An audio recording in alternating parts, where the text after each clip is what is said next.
भगवते वासुदेवाय।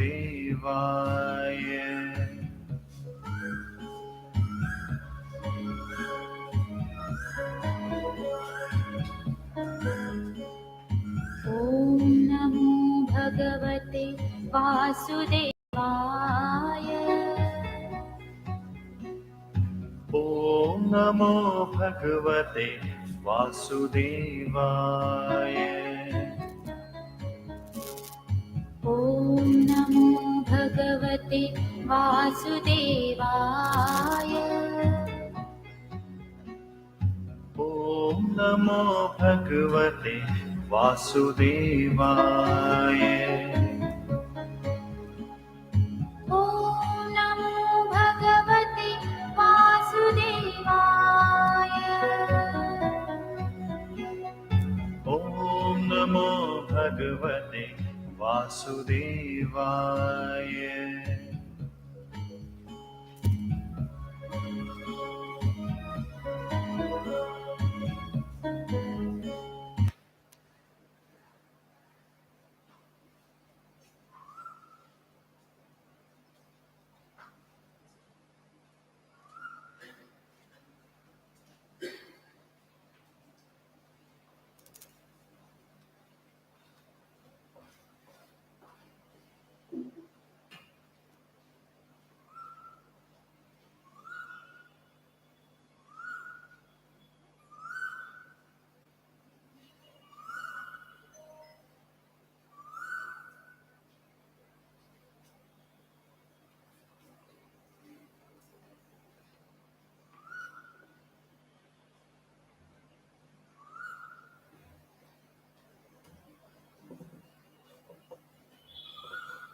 Good afternoon.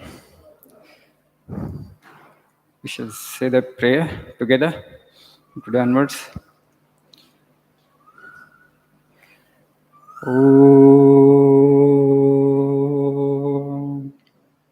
Sahanavatu Sahano Bhunaktu Sahaviryam Tejasvi Navadhitamastu Ma Vidvishavahi. Om Shanti Shanti.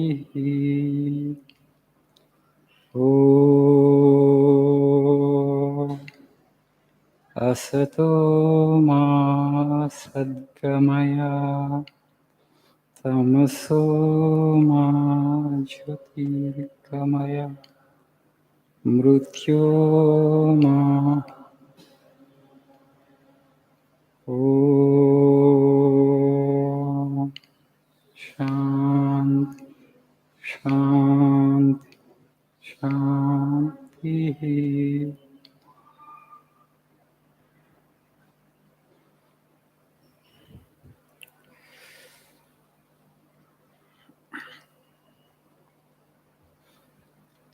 How are you all doing? Hope you're all fine.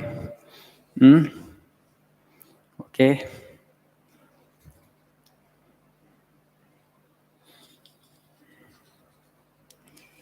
Yeah, today we shall learn something about karma. Please turn to page number 69.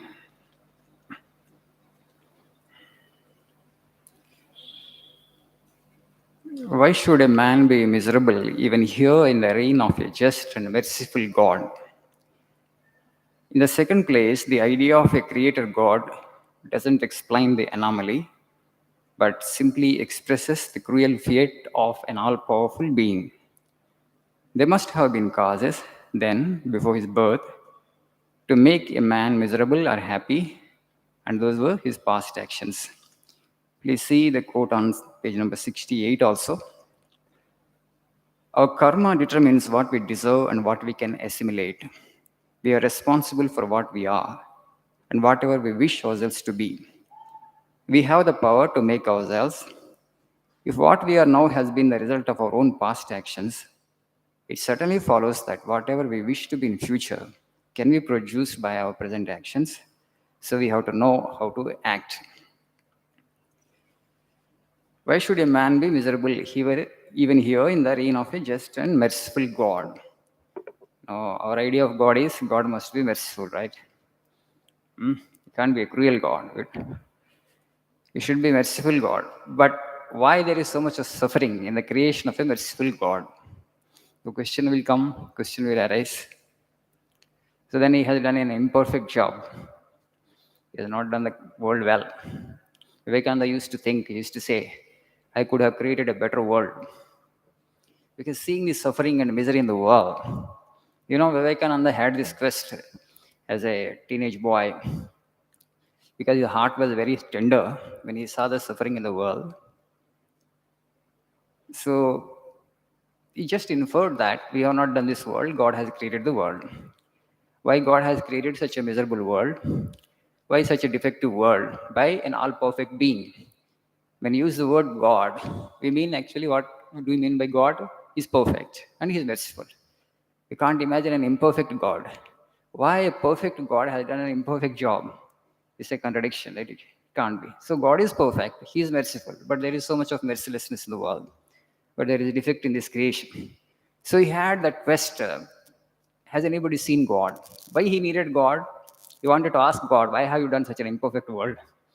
So anybody can show me God. That was the quest he had. So he would ask everybody. Anybody would speak on something about God, he would go and ask that individual, have you seen God, sir? You are speaking about God.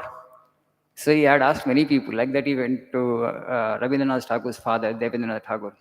He would give a lot of discourses on religion, philosophy, and spirituality. Vivekananda had gone to him and asked, Sir, you are so eloquently speaking about God. Have you seen God? Then the gentleman, Devendranath Tagore, didn't reply. He didn't give a straight answer. He said that you have yogi eyes, he said. But Vivekananda said that is not an answer to my question. Have you seen God? So nobody could give a satisfactory reply to him. But they thought actually he was just anybody would have that kind of curiosity. But his cousin, Ramchandra Datta, then guided him to Sri Ramakrishna Paramahamsa. There is one man in Dakshineshwar, he always talks about God. Probably he might answer your question. So ultimately, Vivekananda had gone to Sri Ramakrishna Paramahamsa. What happened thereafter is history. Sri Ramakrishna Paramahamsa said, Yes, my boy, I have seen God. I see Him just as I see you. First time he got a very convincing and satisfactory reply from one individual who said, I had seen God. I can show you also. And he became his disciples, then you know the story. So you can't imagine a merciless God. You can't imagine an imperfect God. A merciful and perfect God, complete God, has created an imperfect world, which there is no mercy here. So why is that? Then why do we suffer? So Swamiji had this question, and ultimately we get answer in our philosophy, that is karma. We are responsible for our actions. If we suffer today, that's not because of God. It is because of our own past actions. Something went wrong in the past in the sense that we have done some action, which actually the fruit of it now actually we are experiencing it. So past is not our hands now. So the fruit of it will come sooner or later. Maybe you have exhausted 50% of it, 75% of it already. Maybe 20-25% is remaining. And past is not in our hands, but the present we can adjust. That's what Swamiji says. Law of karma is not applicable to animals. In animals, not that if they good action, if they perform and actually good result will come, bad action will bring bad result. No such thing. Animals follow instinct. From human being onwards, law of karma comes into force.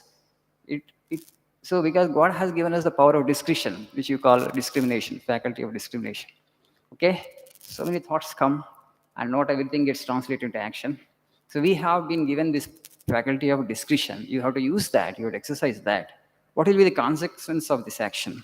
Fine, actually. My mind is goading me for action. What will be the consequence? Am I prepared to face the consequence, to experience the consequence? If you are not willing, then don't do it. Okay? Every karma, every action has a consequence. So we know that.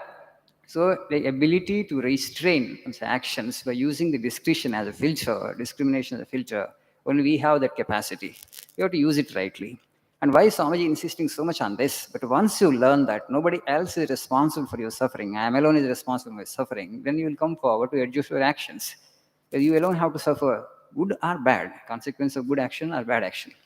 And one more advantage of this law of karma is God actually is definitely not to be blamed for. Not only God, nobody else in this universe is responsible for our suffering. Not our parents, nor our teachers, nor others, friends, relatives. We actually reap what we sow. Okay? We reap what we sow. That's why actually we have to reap right if you want to. If you have to sow right, if you want to reap right. So the action that you sow, if it is a good action, it will definitely bring you good fruit. But ultimately, the goal of life is to go beyond good and bad. Bad actions you have to overcome through good actions, bad impulses you have to overcome through good impulses, and afterwards you have to go beyond good and bad. Sri Ramakrishna Paramahamsa used to give the example of, suppose a thorn stuck into your soul. What you do, you pick up another thorn and you remove the first thorn through the help of the second thorn, and afterwards you discard both the thorns. Likewise, you have to go beyond good and bad. Beyond good and bad lies the truth, lies God. So, but the way is overcome the bad through good and afterwards go beyond good.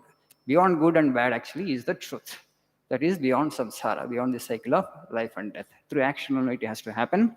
Nobody else is to be blamed for our miseries, for our suffering. We alone have to take full charge of our life.